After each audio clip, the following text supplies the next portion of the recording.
In this episode of the Houndsman XP podcast, we again bring you one of the top houndsman English breeders in the country.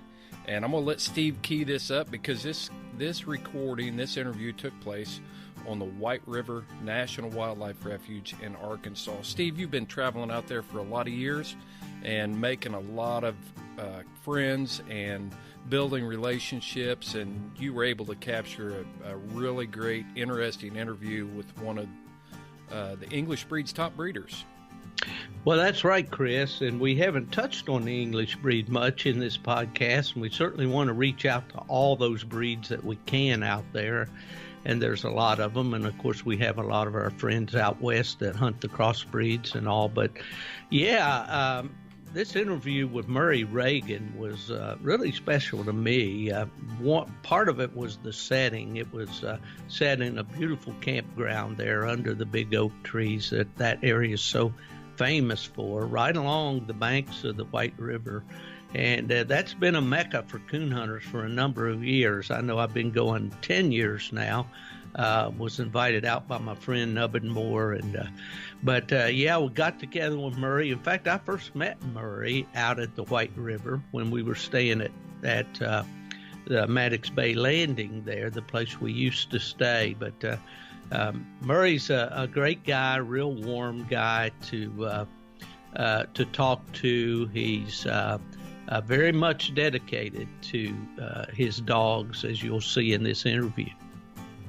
Yeah, a thing I've always noticed about Murray, I kind of started following him back in the UKC message board days, and he was just a guy that when he spoke or when he said something, you could just feel the experience and where he was at in his game as a houndsman, and it was coming from a standpoint of a guy that's been there and done that. So this is a great interview. I'm glad you got this one.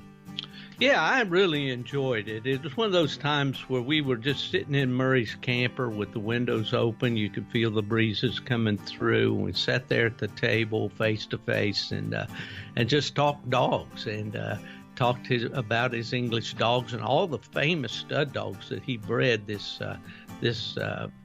female too. But I don't want to spoil it. Right.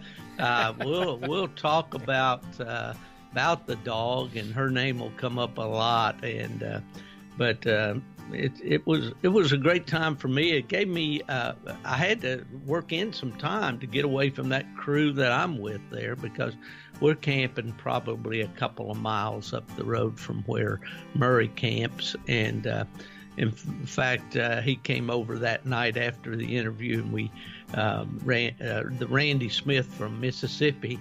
And not Randy Morris Smith from Pennsylvania. That's right. Okay. It gets confusing sometimes. And Morris Hardy, who's quite a character, and hopefully we'll get him on the podcast sometime. But anyway, one of the specialties about our week out there is the fish fry that Randy and Morris put on for us, and it's amazing. Crappie, all the trimmings.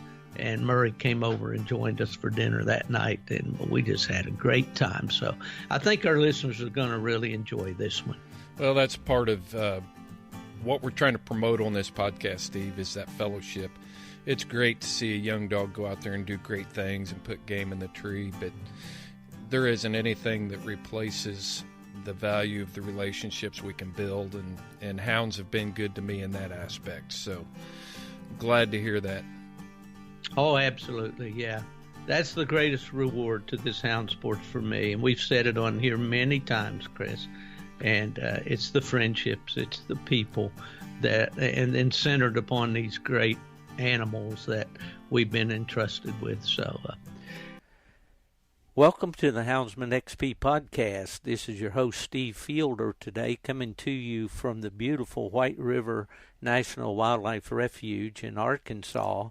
I'm here today with my friend Murray Ragan, who is camped here in a beautiful campground in the woods here right near the White River. Murray, how are you today? I'm great. How are you, Steve? I'm doing really good, really good. Been meaning to get up with you for quite a while, and we're finally getting it done down here. We're both down here hunting, and It's been kind of a tradition now for me for about 10 years. How many years have you been coming down? Oh, probably 6 or 8 years. 6 or 8 years altogether. Yeah. Yeah. How did you first find out about the White River and get involved with it? Tommy Rowland he used to come down and camp out at Sweat's Camp, and he invited me down one night, and we floated across Maddox Bay on a pontoon boat and hunted over there, and I enjoyed it. Right. Well, this we talk about Maddox Bay is kind of a loop that comes off the White River, makes a kind of an easterly and then southerly direction, and then loops back west back and rejoins the White River. Right. I think there's 160,000 acres here. Isn't that what they say? It's about 5 to 10 miles wide and 90 miles long. Yeah, it's quite amazing, isn't it? And four-wheeler trails forever. Yeah, that's the thing with most areas with riding four-wheelers on wildlife management areas and all, is it can be a difficult thing to find, especially in most parts of the country. But down here, there is just unlimited trails to ride. Right, and especially when the water's down, you can get around real good. But now the water's kind of high, so it's kind of limits access. Right. Well, this is all part of that Mississippi Delta. We're in what they call the Arkansas Delta over here, and of course over on the other side of the river on the Mississippi Delta. But the thing that draws me over here every year is these beautiful woods. The timber that's here is just unreal. Oh, just absolutely great. Yeah. Big timber, lots of woods. Yeah. Plenty of water. Oh, yeah. It reminds me, I don't know, it's kind of like a cathedral to me. I've been, like I say, 10 years in a row I've been coming here, and you basically can, off of these trails, if you're not dealing with these bayous and these little lakes and swampy places where the water backs up, you can basically turn a dog loose anywhere you want without fear of him getting on the highway. Right. No houses, no highway noise, just a quiet woods. Yeah, for sure. And, in the early days that I started coming here, my friend Nubbin Moore that I'm here, that invited me down here for the first time, has been coming since, I think he said 1969, and maybe a little earlier than that. But when we first started coming in 2010, there seemed to be a lot more hunters, and it was a lot more difficult to find a place. Yeah. You could turn loose anywhere, but the dogs were apt to get with some other group of dogs, You found that to be more hunters, social media, more people know about it now than used to. And well, this week it's been fairly quiet though where we've been hunting, and the river has, the flood stage at St. Charles, I believe, or maybe Clarendon, is like 26 feet. Right. I think it's, 24 or 25 now. Yeah, when I noticed last week, it was at 23 point something. But I think it's receding now, but that's a lot of water from all the way up, that Mississippi River area, and as it rains up there, it takes it a while to get down here, but it all comes on down. Right, and when it floods here, it's deep. It gets deep. Oh, yeah, for sure. Yeah, we've a couple places that we like to go. We like, there are two units, and to explain to our listeners, there's two units here, the north and the south. The north unit opens around the 15th of the month, 16th, whatever, and is open, I think it goes all the way, to the end of January? January 31st. Right. And then the southern unit, which is probably more territory altogether, I don't know, but it opens December 1st and then closes on, I think, the 15th every year. So it's only open 2 weeks, right, and it draws quite a few hunters down to that area. Have you ever hunted the south unit? Yes. It's about the same as the north, Yeah. always the first few days of season you run into more hunters, but after about a week it cools off some. Right. Except for the weekends, people come down on weekends. Sure. But if you hunt during the week, you have less hunters. Well, what we noticed when the first year I was here, we did not go to the South Unit. I don't believe but we were hunting at a time that we could have the option of hunting down there, and we went all the way down to, I think it's called Snow Lake, and there's a campground off the levee down that way, and I think that's, what's that, Moon Lake or Moon Lake? Moon Lake, that's on the 7 Mile Loop, they call it. Right. And we hunted that, and we enjoyed it, but there were a lot of hunters. Yeah.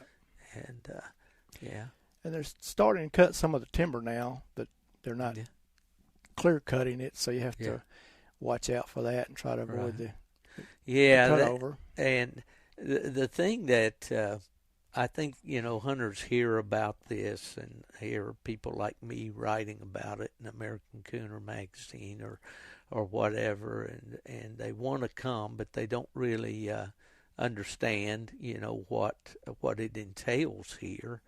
I think the basic elements to coming down here to hunt is to have some kind of an all-terrain vehicle, either a four-wheeler or more and more people are going to side. Besides, I notice you ride a four-wheeler, and I do too. Yes. I find it a little more maneuverable and easy to get as these trails change. The big holes get wallowed out and they get deep, and so little auxiliary trails are. Four-wheeler, you can maneuver better around the mud holes and through the woods.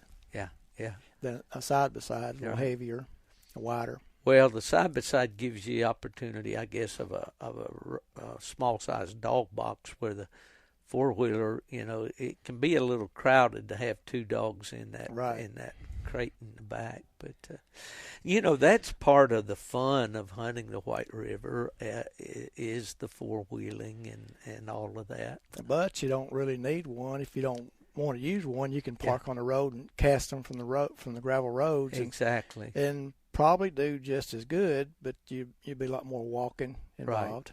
Right. Well, there's some rules that sometimes I think the hunters maybe don't understand, is that you can't ride the four-wheelers or your ATVs on the gravel roads. Right. If you read the regulations, it's a little bit confusing when it says you can't hunt from the gravel roads. Well, that doesn't mean you can't pull off and off the side and turn your dog loose. Right. It just means you can't road a dog down through a gravel road. And there's been a little confusion about that. And then the other thing is they require you to stay on the four-wheel trails. Right. And sometimes it's hard to do because they're not clearly, some of them aren't clearly marked. Yeah. But I think for the most part, the coon hunters try to obey all those regulations, Right. But we come down for a week usually, and hunt about 7 nights, and that entails buying a small game license for the state, a non-resident. $110, isn't it? Yeah, $100. Yeah, you can get a 5-day. I think it's about $80 or so, non-resident. But if you stay that 7 days, that's not enough. So we go ahead and buy the full year's license, and it expires in June of the following year. So I know we've come over from Batesville, Mississippi, with the Winter Classic over there in February and hunt. The refuge is not open, but if you have private land over here in Arkansas that you can hunt, know. So, but plus you have to get a $20 permit to hunt on the refuge now. That's new, just last year, I believe. And the headquarters is right here, fairly close to where we hunt. Right, and you have to carry a pamphlet with you and sign it when you hunt on the refuge. Well, I think now, since they've done that, I think they've kind of done away with that pamphlet thing now that you don't really have to carry it anymore. Well, good. Since they went to the permit deal and charging you for it, I guess they figured you can just go online and see it. But always down through the years we had to carry that permit. And right. Well, let's talk about anything else about the Refuge that you think our listeners would enjoy. Back about 15 years ago, when they supposedly found the extinct ivory-billed woodpecker, that stopped the timber cutting for a while. But then, with all the research and everything, they never did find a live ivory-billed woodpecker, so that kind of opened it back up to timber harvesting again. Right. Yeah, we noticed for the first time, I think a couple of years ago, 2 or 3 years ago, that they were doing some cutting. And, oh, man, that just kind of is gut-wrenching to me when you think about this beautiful, so many. These trees are so huge. They're ancient. They're like, 60 feet tall? Yeah. Or more? Yeah. 80? Last night, this Walker pup of mine, he hasn't got it all down right as far as getting, his accuracy, but he's working on it. A lot of feed tracks. Yeah, but those big trees, I think he likes these big trees because it seems like when he trees, he's always on a huge tree, and we do see a coon on them occasionally. And last night had one peeping out of a hole up in one of those big oaks. And along the bayous and the water, usually you're going to see these big bell-bottom cypress trees, and they're mostly always hollow. And cypress knees as tall as your head in places. Oh, yeah. Pretty incredible, isn't it? It sure is. It's worth it, really, to come out if you're an outdoorsman and just come. To me, it's not the amount of coons you catch. No. It's just the experience. Exactly. And just like us sitting here talking, you get to make new friends. You get to, spend time in these woods and enjoy that. That's every time I come down. The experience, you know. Every year that I come down here, I meet somebody different or somebody new. I met a boy from Tennessee a couple of days ago, and a fellow that I knew was with him from South Carolina, but. And then last year I met the coon hunting game warden down here, and Randy Rhodes. Yeah. And so you better watch him. He'll get you. No, he's a pretty good fella. Yeah. He and he has a lot of information, about the Refuge, and he's a big time coon hunter too. He enjoys the sport. Yeah. Well, there's a lot of traditions that have started here in the White Rock. The Black and Tan people started a reunion that they now hold, have held for many years over Thanksgiving weekend, and it started here in the Refuge at a place called Sweats Camp right on Maddox Bay. And now they have it over at Mariana, over at the St. Francis State Forest over there with, I think it's a state forest, with Philip Heron and his group over there. They meet on Wednesday before Thanksgiving and pretty much right through Thanksgiving through the weekend, and they have a big feed, and there's cabins there. Does Jarvis and Jarvis Humphers, the founder of Tam PKC, Tam Young comes over, and these are people that have been coon hunting for a long time. But it's all, this sport is, for me, and I know it is for you, Murray, a fellowship thing, number one. Absolutely. Yeah, for sure. I used to compete with Jarvis when I was like 12 years old. Yeah. Well, that's a good go ahead. He would, he often reminds me that I was beating him in the hunts when I was just a kid. I just got lucky a couple of times. Well, Jarvis, in fact, we had hoped that he would be able to come over this week. He had spoken to Nubbin more about the possibility of coming over, but I think Mr. Jarvis is a lot of people call him. It's like all of us is getting up in age a little, and I think he's kind of needing somebody to travel along with him and all. But man, what a legend in this sport, and what a innovator! What a he changed our sport, didn't he? He absolutely did, for sure.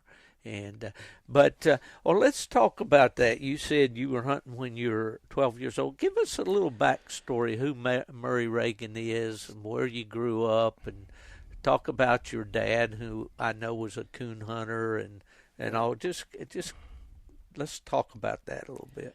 Well, I started coon hunting when I was around 12 with my dad. We started together.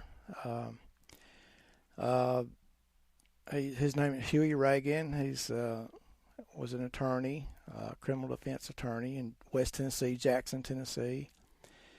And Mr. Billy Merriweather, he's probably not many people remember him. He's an old-timer, W.P. Merriweather. He's the one that showed me my first coon and when I was a kid. And just to give you some idea how long ago it was, that was when they were building I-40 through Jackson. And we parked on Interstate 40 while they were working on a bridge there.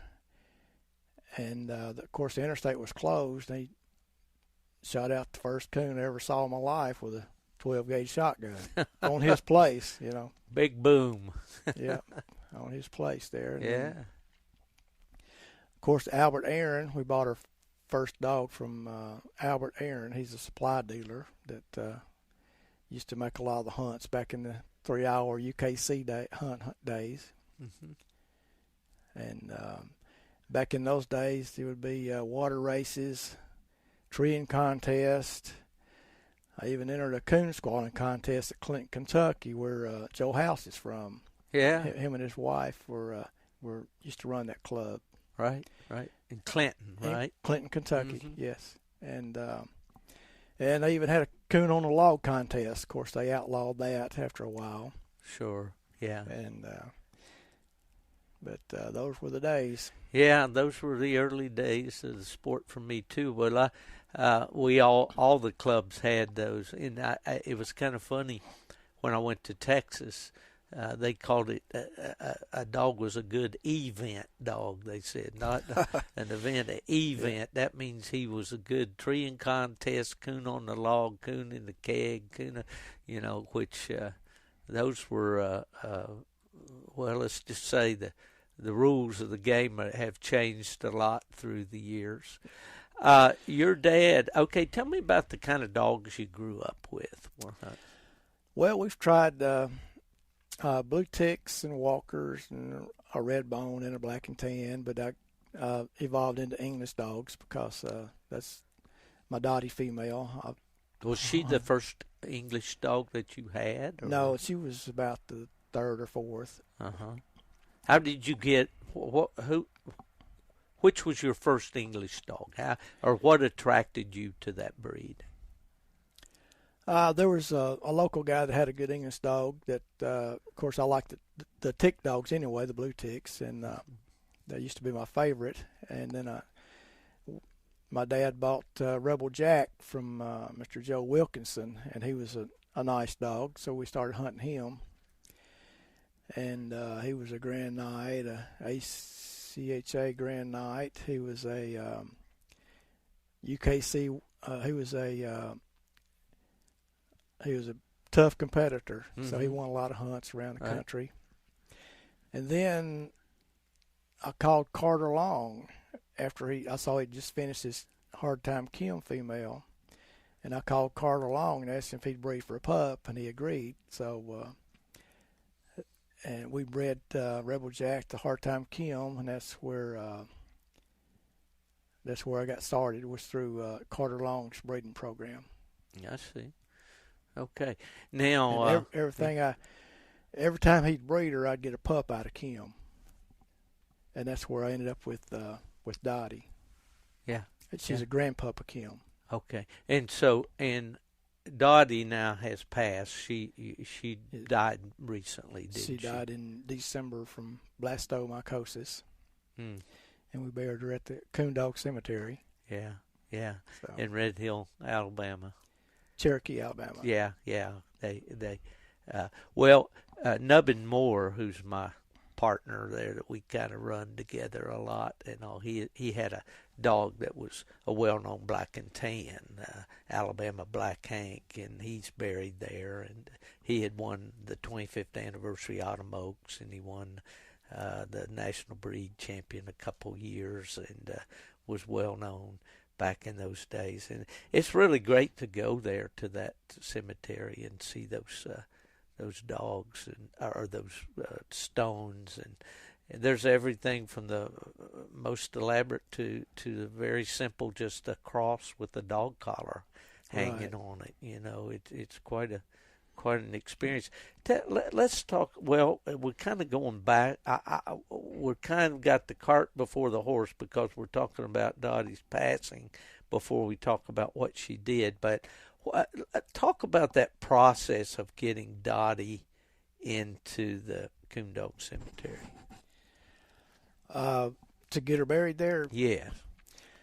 I had the guy that he's on the board of directors, right. And he met at my house to make an exchange, so I got hooked up with him, and just pay him $100, and then they'll show you where you can bury them, and then you got to get your own tombstone set. But you have to give them some kind of documentation or something about what they've accomplished. Right, they have to be a coon dog. Mm-hmm. They have to be a good dog. Yeah, they can't. I've heard them say there's no poodles buried in the Coon Dog Cemetery. Yeah, it sits high on a hill, and it's out in a solitary place.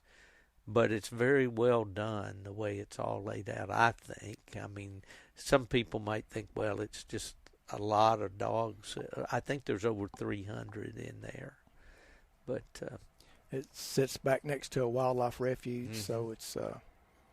well, there is, and I wish I had done my research properly to give this guy credit, but there is a bluegrass singer that came out with a song last year, and I listened to it on this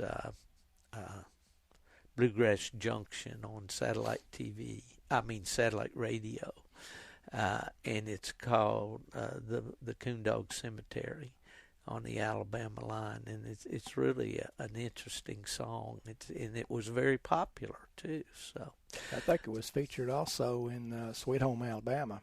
Oh, that movie. Yes, with Reese Witherspoon and so forth. Yeah. All right. Well, let's go back and talk about Dottie as a puppy. Now, to set this up for our listeners, Dottie, the UKC does a listing in their magazine, Coonhound Bloodlines, every month of the top producing males and females of each of the 7 coonhound breeds. And they do it based on current accomplishments and then historical. Current titled pups. Right. So it kind of goes hand in hand with UKC's pedigree, pups and degrees, where they show you how many puppies a dog has produced on the pedigree and how many of those dogs have earned various titles.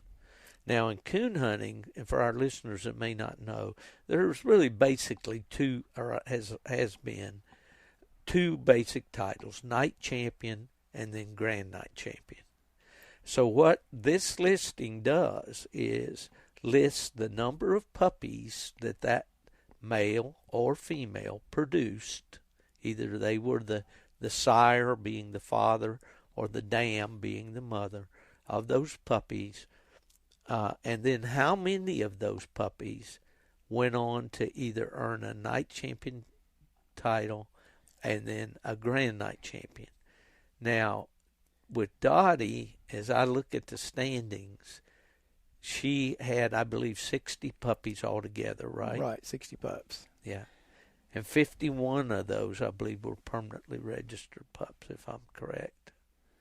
But she produced 16 Nite Champions and then 10 more Grand Nite Champions, right? Isn't that the way that works? Nite Champions. Okay. It's Nite Champions. She had 16 Grand Nites and. Oh, she had 16 nights and then 10 Grand Nites for a total of 26, right? Yes. Right. But since then I've titled 2 more. Oh, have you? So it's 29 now. 29. Nite Champions. 29 titled pups. Yeah, yeah. And that, that right now she's showing a percentile of somewhere around 45% or so. But it might be higher now that she's got 2 more puppies. Right. Registered. Yeah, it started out as I started titling pups out of her, I noticed that I might could compete in the current listing. So I started titling more pups or encouraging people with pups out of her to get those titled. So there were 20, but the historical is the one that's the most important one, the historical reproducing list. And I had to beat 21 titled pups, which was Red Lady and then Oakwood's Diamond. I said, well, maybe if I just try hard enough, I can get close. But I got close and even past that, and then I noticed the top Walker female had 27 titled pups. I said, okay, I'm going to try to pass that, So I started borrowing or buying back Dottie pups and getting them titled. So it became a quest for you. Yes. You were on a mission, so to speak. Yeah, and I enjoy that, the challenge. I enjoy that as much as, winning big hunts. It just keeps me motivated, Yeah. And I'd buy them back and title them and sell them or borrow them and give them back or whatever, I titled myself probably somewhere around 20 of those pups. Mm-hmm. Well, in doing that, how often do you go to a night hunt where you can earn points toward every a weekend? title? I can. I'll hunt since they started the double headers. I'll hunt 3 hunts on a weekend, or 4, or 2. Depending on how close they are. I'll even drive 2 hours. But it's just what I enjoy doing. Well, we started the double headers when I was at AKC, and to give the guys, they drive to a club, and a lot of the hunts have gone from, in the early days, you mentioned 3-hour hunts, and then 2-hour, and then 1 hour, and now they've kind of got a compromise in there where they have the 90-minute hunts. But basically, a doubleheader is 2 separate events held on the same night. Right, 1-hour hunts usually. Right, exactly. So now I can hunt instead of 2 hunts on a weekend, I can hunt 3 or 4. Yeah. So, and time is money. You don't have as much expense running around all over, and you can. Right. Speaking of expense, I've probably spent $10,000 just titling Dottie pups. Yeah. I imagine. Well, okay. So many questions come to mind. Let's describe for the listeners. We have a lot of listeners in the West. They're big game hunters. They're lion, bear, bobcat hunters. We have fox hunters, beaglers. All forms of hound people listen to our podcast, and we appreciate all of them. And we try to diversify our programming so that we can bring in as many, interesting guests and so forth. But we're finding that the people that don't competition hunt with coonhounds still find it interesting, and they want to learn about it. So, fundamentally, you start a dog out. Let's talk about you. When do you start the pup what's the regimen to bring a pup up to his first hunt? Well, when they're young, I like to socialize them with other dogs. I keep mine in about an acre pen. I don't really like them to get treed and stay treed back there in the pen, so I don't want any coons in there when they're young or even older, because I like to do that in the woods in a controlled environment. To have a young dog tree and stay treed for hours, I think it's a negative. It sets them back. If you let them stay treed, they get burned out. Right. But to start hauling them and taking them to the woods, probably when they're 5, 6, 7 months old, depends on their maturity level. But I don't get serious about hunting them until they're around 10, 11 months old, putting them in the woods and shooting coons out. And yeah. Now, when you first take them, when you first go hunting, actually, with them, are you hunting them with another dog, an older dog usually? I usually start out just me and the pup, just go, just get them used to hauling, loading in the truck, take them to the woods, walk them around. I'll do that 2 or 3, 4 times, and then I'll start hunting with another dog, but not shoot a coon out yet, because I want to make sure they don't get set back by a coon falling on them or get afraid of the rifle when you shoot the gun. So I'll shoot a gun around the house to get them used to that. Right. So. Do you? I had this conversation the other day with somebody about gun shyness, and saying that usually hounds aren't gun shy. But do you have any particular? I would do things with puppies that might be overkill, but drop a feed pan, around, or just make noise, leave a radio playing, around their kennel when they're little, and do you have any ideas on that? Well, mine get used to that around the house. Of course we target practice and shoot the gun, and things are always dropping and falling. Yeah. My son works on his 4-wheelers out back, so they get used to that. Yeah. How many? Do you raise quite a few puppies and sell to the public, or? Yes. Do you? Oh, that's good. I bred Dottie about every time she'd come in heat till she died, because I thought that was her greatest contribution, would be through her pups. Sure. Yeah. Okay, Dottie, you picked her out of a litter yourself?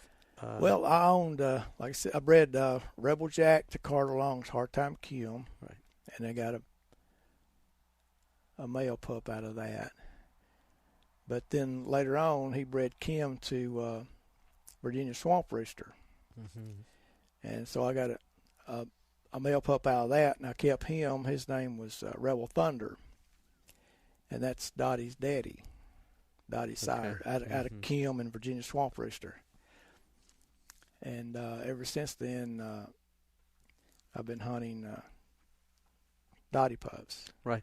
Well, the English breed, for those that are, again, I know I typically oversimplify things. I tend to, I've said many times, if you ask me what time it is, I'll tell you how to build a watch.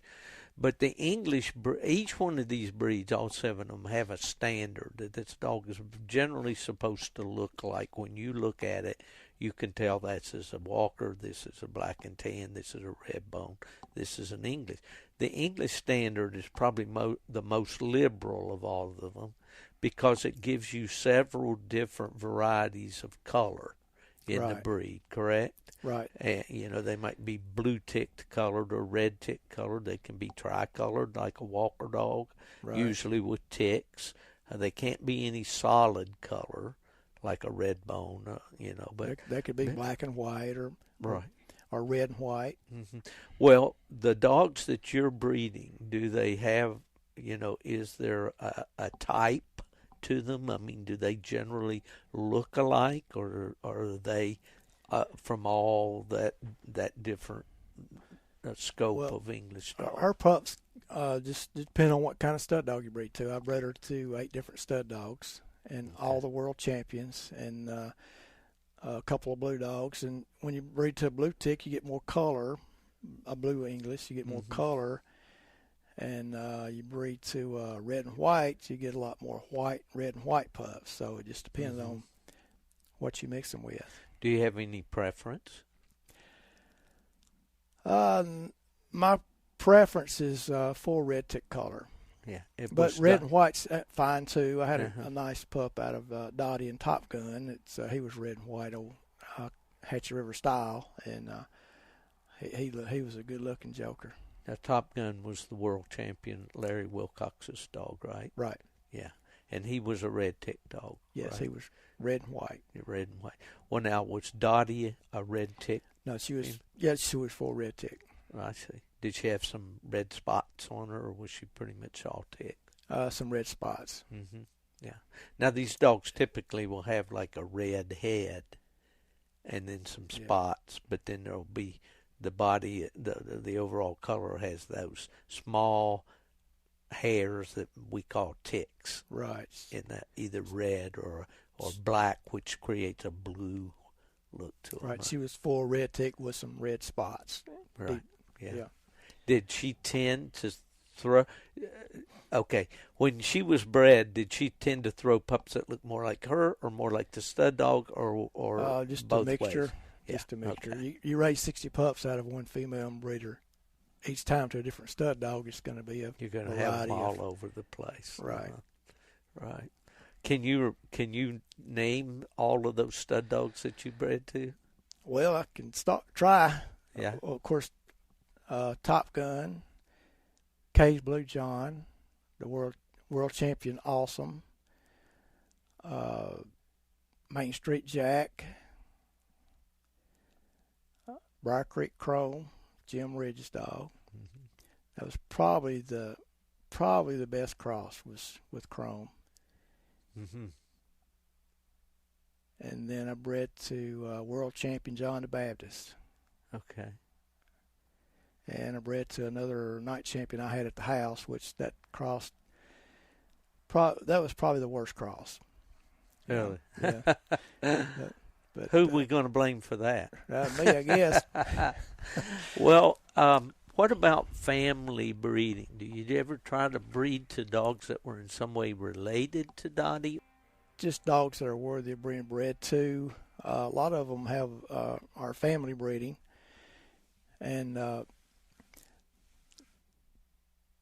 I just follow John Wick's theory. I try to find, if you got a good dog with a good pedigree, and they have litter mates that tree coons, that's a good sign they're going to reproduce. So I always try to pick a stud dog that I thought would reproduce a higher percentage of coon dogs. Mm-hmm. So I would look for more pups out of that cross if a stud dog has several titled or several nice dogs in that one cross, that's a good sign they're going to reproduce well. The same for the female, And then on down the line, I do like an all grand pedigree. But if you in your all grand pedigree, if you got one that's not titled, then if you call around and see if that particular dog that's not titled is a coon dog, then, and especially if they have other litter mates doing well, that's a good sign that that's a strong pedigree.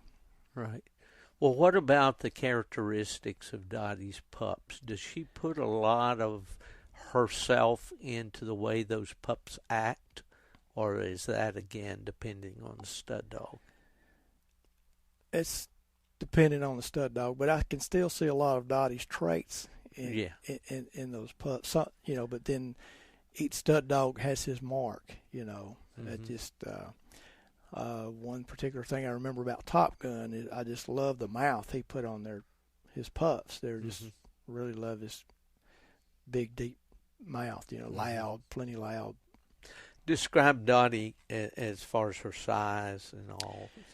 She was about 55 pounds, mm-hmm. a little short, but not leggy. She had lots of heart and drive, just she never quit. You turn her loose. When you get her out of the box, she's ready to go hunting. So if you open the door, you better be ready to catch her because she's ready. Yeah, she's coming out and ready to go. Yeah. And when you turn them loose, she's leading the pack or she's getting something done. She's going to create something. And she was like that at a young age. Yes. Yeah. Just full of energy and heart and drive and never quit. And seems to pass that on to her puppies? Yes. Yeah. Yeah. So, well, obviously they're competitors. You know, when you have that many, 29 now out of a total of 60. And I'm working on number 30. Yeah. Yeah. But the thing about all these puppies, some of them turned out better than others, but everyone I've gotten back or heard about would run and tree their own coon, and that's a good sign. You know, they had a lot of faults. Some had a lot of faults than others did. Some were better than others, but nearly all of her pups would run and tree coons. So that's a good thing. Oh yeah. So she definitely was dominant when it comes to being a reproducer, as we like to say. Right. Yeah. And that's what I was shooting for, a higher percentage of pups that would run and tree, and some of them really made good dogs, like Steel, that owned by Jim Ridge and Chris Girth. Stone Cold Steel's out of her. Yeah. He was he's a top one, and also Main Street Blue, owned by Trevor Hack and Chris Askew. He's a nice dog. And Main Street Hollywood, owned by Mike Bartlett down in Mississippi near Batesville. I see. He's a nice dog. Of course, Hatchie River Styles, one I had, he was a nice dog. Yeah. Nat Powell owns him now. I see. He's in Virginia. Right. Well, how many? Of course, my JoJo female, she's doing good. Yeah, well, there's no question that she was strong and contributed to the breed. And it's good that we have these things like these reproducers lists and so forth they help the breeder. Absolutely. It helps the breeders a lot. Sure. Well, to me, back in the day, as I bred dogs myself at one time, and also just observing, I always looked for good dogs out of families, or out of. Let's bring it on down a little more. You mentioned it, I think. A good dog out of a litter of good dogs, right? Not just the standout dog out of a litter. Right. Yeah. I've had pups out of world champions that didn't turn out, but their genetics didn't pair up right. Right. So the stud dogs I chose would be because of their reproducing ability, their genetics, and their all grand pedigrees. I like that, but I'm going to put you on the spot a little bit, but I think I know the answer before I ask you. Is you bred to these different stud dogs and all. I think you bred because you were looking to get a better litter than the one you had before, instead of just selling puppies. Is that right? Yes, I wanted to improve the percentage of pups per litter. Yeah. And I didn't want to breed the same stud dog. I wanted to breed to a different stud dog, see what those genetics would do, and it opened up more room for future breeding. If you breed a good bitch to a good male, good reproducing male, you got quality that's worth reproducing, and that's what I wanted to do. Focus on the quality worth reproducing, not just breeding this dog to that dog, but I wanted to something that would carry forward. Right. And whenever someone did purchase a pup from me, I want them to be able to come out ahead. In other words, to hopefully have something that would be worthy of reproducing. Yeah. So, and continuing to breed. Sure. And if not that, at least something that would make a good pleasure dog that will run and tree their own coon. Well, when you raise these puppies out of these stud dogs and so forth, what kind of a regimen do you go through with your puppies? What do you feed them? How do you, vaccinations, all of those? Do you have any key things that you could share and pass along? I just fed them when they're close to weaning age. I would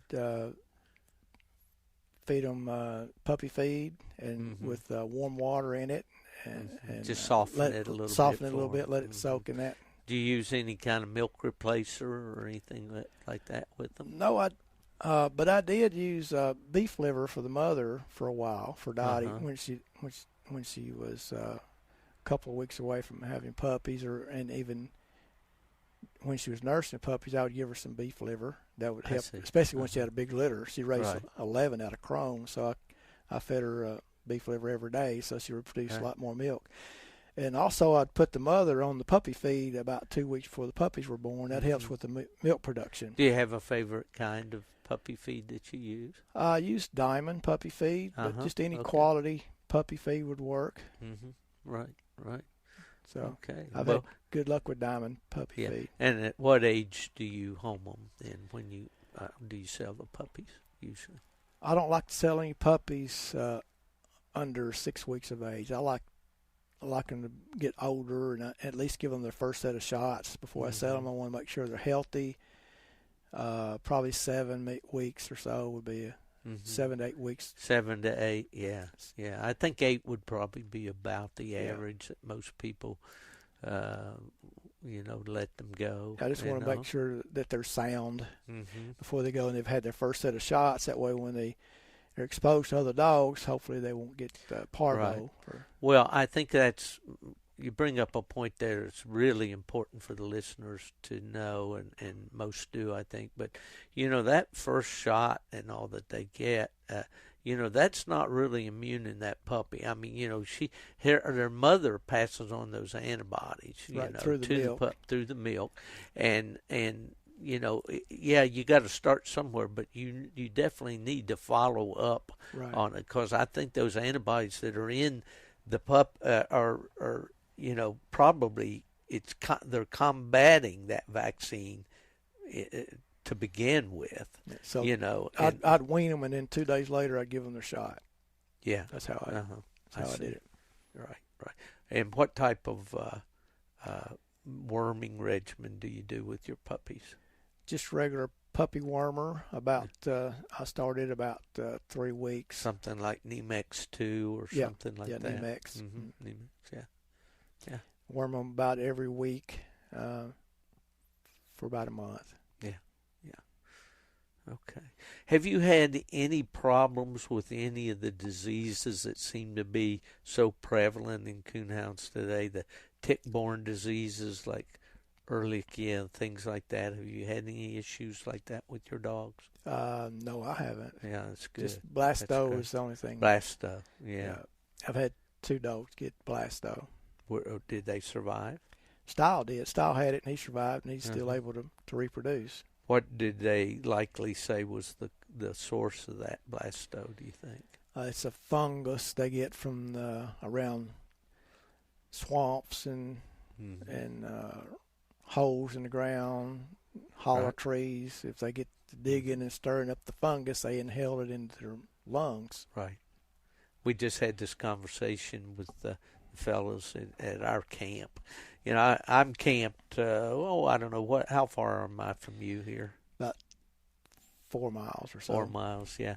And we have 5 guys in camp over there, and we get into all kinds of conversations, about dogs and care of dogs and so forth.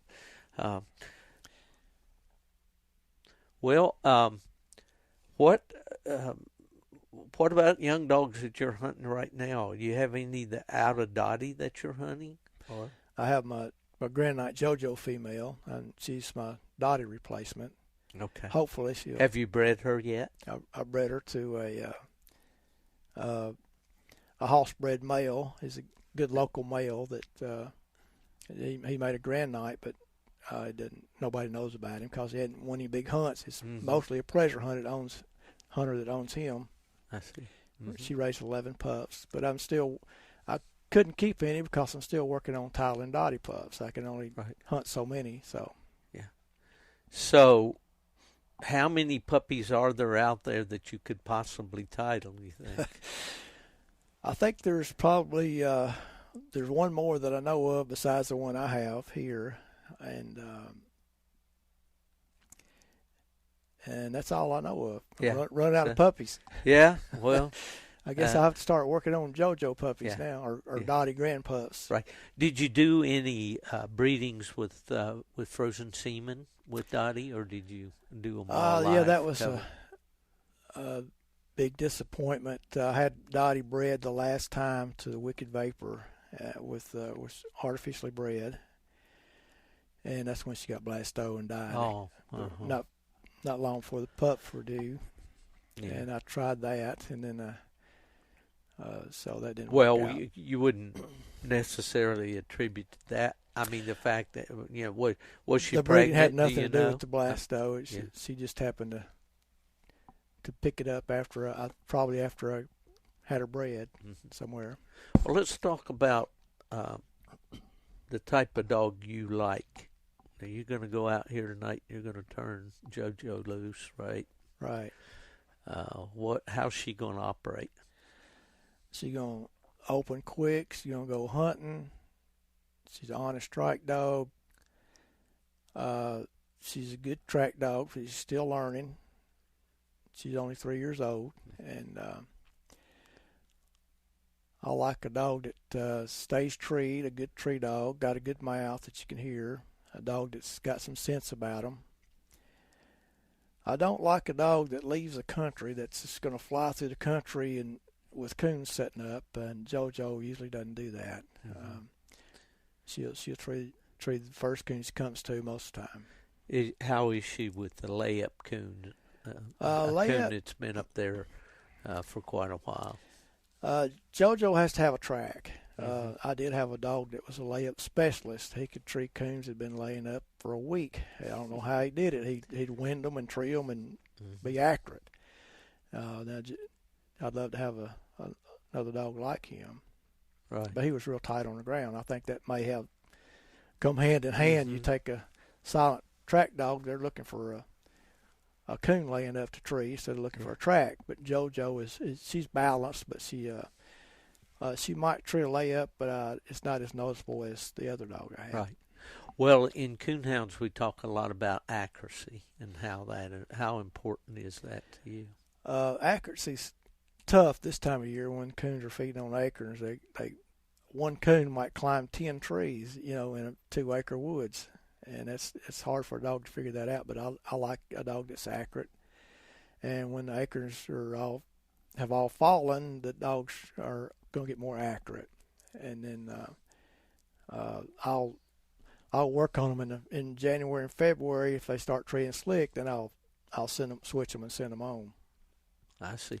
Well, we're experiencing that this week. Tracks of there's a lot of speculation, about the coon population here in the refuge this year because they had such a wet, a lot of flooding back in the spring, and I don't know the science of it. I haven't talked to a biologist, but the talk around the camps and all is that maybe the coons didn't get to breed this year, that we're not seeing a lot of kitten coons, quite honestly not seeing as many coons as we usually do, and there's definitely a lot of acorns here. Right. I mean, they're everywhere that I've been this week.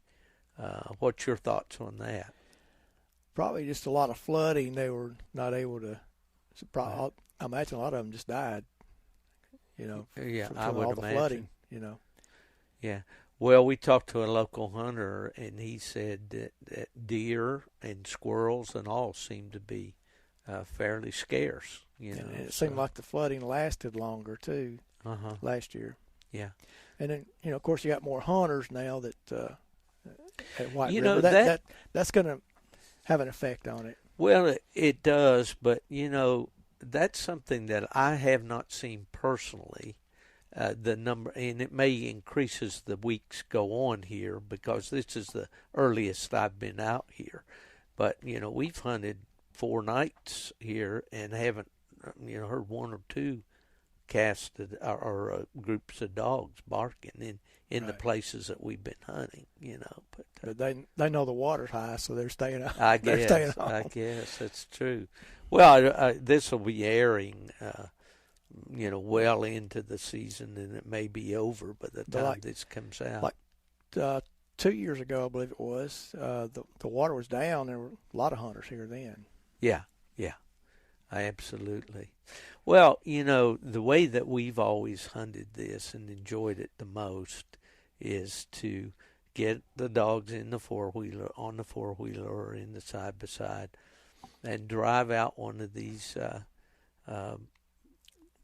trails, the designated trails. And what we would do for several years is we'd release a dog or two off to the side of the trail. And then when that dog got struck and got treed, and whoever owned it would go to it, we'd hear the dogs shut up, knowing that they'd be, either harvested the coon or pulled the dogs off and were heading back. We'd turn another dog or two off the opposite direction, And of course, some guys I guess would like to just go ahead and turn them different directions to see how independent they might be. But my dog, old Hoss, he always, when he was young, if he wasn't after something, he'd get big ears, and I've had to drive way around, and pick him up after some, following him on the GPS, or some coon hunter would call the cell phone and say, "Hey, we got your dog over here." Yep, that's always a concern. Yeah, But I've found the hunters have always been really good, to look after each other, and I don't remember any arguments from anybody about that. But well, we've been getting along here really well, Murray. We've been at this almost an hour now. But any thoughts that you have? Well, if you ever want to come to White River, just don't forget your license and check the water levels. And you don't have to have a four-wheeler to hunt. There's plenty of walk hunting from the gravel roads. There's miles and miles and miles of gravel roads. And sometimes that's the overlooked honey hole, because most people want to hunt off a four-wheeler. You could just turn off the side of the road and probably tree more coons at certain nights. You can. Well, I remember some of our friends from North Carolina that would come, and they'd go down to the South Unit and just hunt off the levee. There's a levee there along the White River, and they just park along and head their dogs, toward the timber. And have always been plenty of coon. But like you, our goal has never been to harvest raccoons on this trip out here. It's been more the fun of just camping. And when I say camping, we're not really tent camping. We're, we've got a bed and a bath and that sort of thing. You're really set up nice here with a really nice camper, and you got all the comforts of home right here for sure. I kind of like the getaway, Yeah. About 2 nights is enough for me, 3 at the most, and then I like to go home and then come back. Yeah. Well, I'm beginning to feel the effects of hunting 5 nights in a row now, which is something I don't do very often. We stopped over in Mississippi and hunted I hunted the early round of the doubleheader with my pup. He hadn't been in a hunt before, so I wanted to give him that experience. And then we've been over here, hunting 4 nights in a row, and we've got what is this, Wednesday? So I have three more to go, and my White River adventure will be over. Got to hunt out of a boat last night, didn't you? That's right, we do that, and we enjoy doing that too, because we can just go along anywhere you want to pull over and cast the dogs. It's a Disney World for coon hunters, but if you come just with the idea that you're going to kill a lot of raccoons, you may be disappointed, because they can be tough. Right. Tracks can be tough. The water can be tough sometimes. And make sure you got a handle on your dog, especially if you got a dog that gets deep, because they can get across water quick. Yeah. Well, they can do that, and that's one of the things that we always try to avoid, and that makes the map cards and all in these Garmin's, or whatever program you use, we kind of look and see if we're heading them toward water or away from water. Yep. The big idea is it's not the little low places in the knee-deep water that you worry about. It's getting behind deep water where you can't get to them and have to get around. I heard a guy had his dog swam the White River last year, which is highly unusual. Yeah. And but usually a good place to hunt is right along the riverbank. Right along the side of the river, because they're not going to cross the river. Yeah. Well, your dad and my dad both were coon hunters, Murray, and we have this tradition that's been passed down to us, and it's important. I know it is to you. What about that? I enjoy it. I've been doing it since I was 12, and I'm 65 now. It's just been I've coon hunted my whole life. At times I've had to slow down because of work, but now I'll be 66 in January. I'm going to start Social Security, so I don't have to work anymore. So I can really enjoy my sport, and I just enjoy the being out in the woods at night, just experience with the dogs and the people, meeting, like here talking with Steve and meeting new folks and seeing what's the newest type boots to wear, and how everybody has their four-wheelers rigged up with some with windshields, some with winches, some without. Yeah, I see some of the campground dogs are kind of making a visit. My neighbor down here at the campground, he's a deer hunter and a fisherman. He has a four-wheeler, and he's got a rack on top where he can carry a boat on top of his four-wheeler, so he can get back and cross the water and go get the. I often wondered about bringing my kayak down here. Yep. You know, of course, I could use it to get across, but a 60, 70-pound hound on a kayak with me, I don't think that'd be a real smart thing. That wouldn't be a very good move there. No, probably not. I'd get to experience the aspect of the White River that I might not like. Need a good flat bottom boat for that. Oh yeah, for sure. Well, Murray, this has been a great visit. I've enjoyed it very much, and I hope that there's a lot more years that I'll be able to come to the White River and just enjoy the experience of getting away, kind of get off the grid, so to speak, for a few days and just enjoy. You know, Arkansas is a tremendous state for a sports person, sportsman. And this is a big duck hunting area here, of course, and you know that. And get out here in the fall of the year and hear the geese flying and it's the nice. hounds running at night and the quiet. The quiet, to be out in the middle of the woods, like 5 miles from the nearest house, and hear the geese coming over. Yeah, that's it's a spiritual experience. It is. It really is.